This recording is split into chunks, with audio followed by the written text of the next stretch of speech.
शेतकरी आंदोलन दडपण्याचा प्रयत्न, महामार्गाला विरोध करणाऱ्या शेतकरी नेत्यांना पोलिसांनी केले स्थानबद्ध.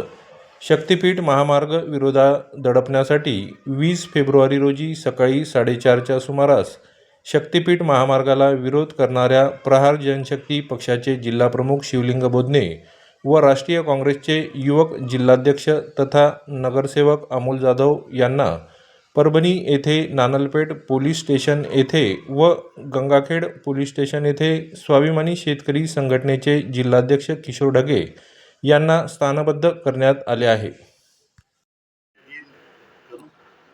परभणी तालुक्यातील ससपूर जवळा येथे शक्तिपीठ महामार्गाची सक्तीची मोजणी आज जिल्हा प्रशासनाच्या वतीने करण्यात येत आहे. काल तेथील शेतकऱ्यांनी आम्हाला आंदोलनासाठी निमंत्रित केलं होतं. आमचे फोन कदाचित सर्व्हेलन्सवर असतील, त्यामुळे आज सकाळी 4:30 वाजता मी आणि आमचे परभणीचे नगरसेवक राष्ट्रीय युवक काँग्रेसचे जिल्हाध्यक्ष अमोल जाधव आमच्या दोघांना सकाळी पोलिसांनी स्थानबद्ध केलेलं आहे.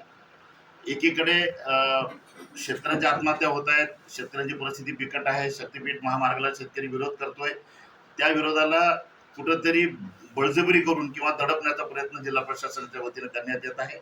या सगळ्यांचा मी निषेध करतो.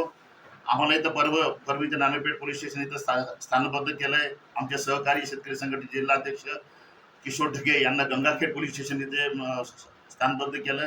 त्याशिवाय या चळवळीमध्ये काम करणाऱ्या अनेकांना स्थानबद्ध केल्याच्या बातम्या आमच्यापर्यंत येत आहेत.